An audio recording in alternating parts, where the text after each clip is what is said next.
Greetings.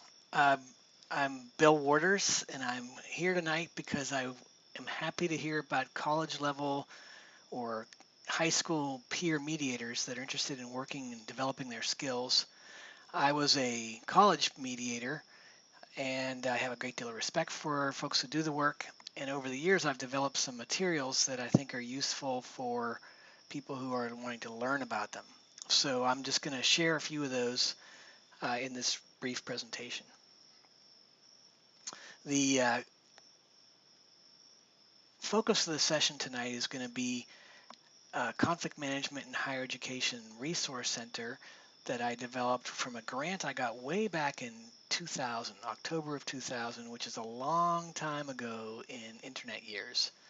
The website lives at campus-adr.org for campus-alternative-dispute-resolution.org. You can see the homepage there.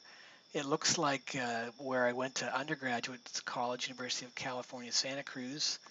I'm a banana slug. In family housing, we started a mediation center. And so that was my very first effort as a campus mediator.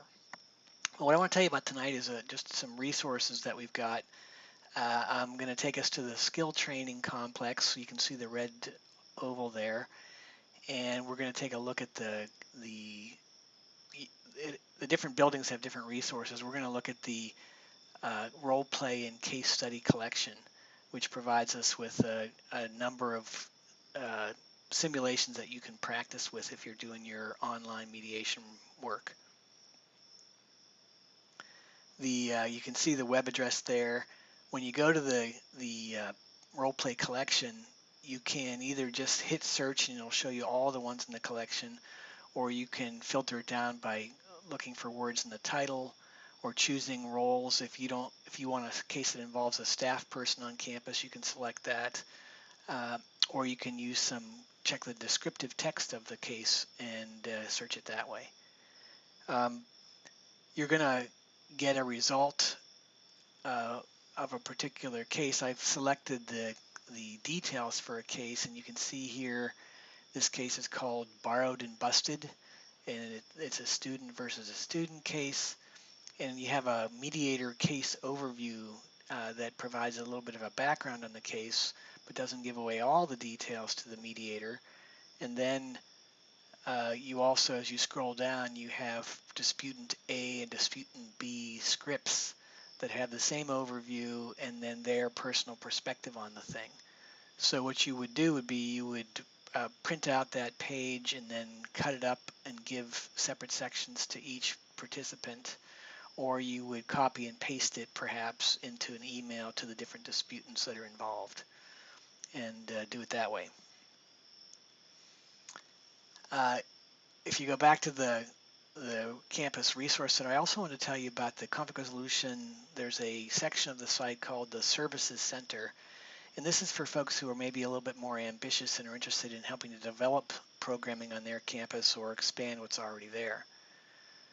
So when you get to the Services Center, I'm going to point you at the Conflict Resolution Program Development Incubator.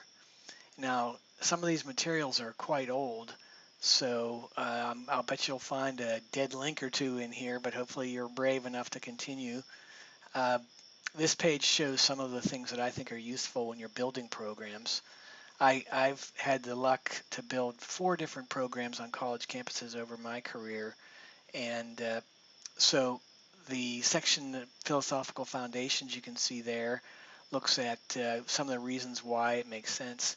And then I'm pointing the green arrow at a packet I built some years ago that was called Ready, Set, Go, Designing and Managing a Program. And it has handouts and different materials that I used. I made it into a PDF.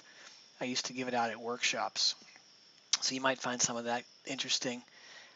There's a variety of other materials in this section about kind of getting a program started, but also there's a directory of campus-based programs that's quite out of date, but you might find interesting to see how widespread they've been. And there's also materials like helping you with things like advertising and outreach and things like that. So I want to say, go mediators, go team. I think that uh, you're already smart if you're interested in this topic, and practicing online is a really good idea. Practice is very useful for many reasons, and helping us figure out how to do it well with technology is one of the best ones I can think of. So thanks for your work and your activity, and I hope you have a good webinar in my absence.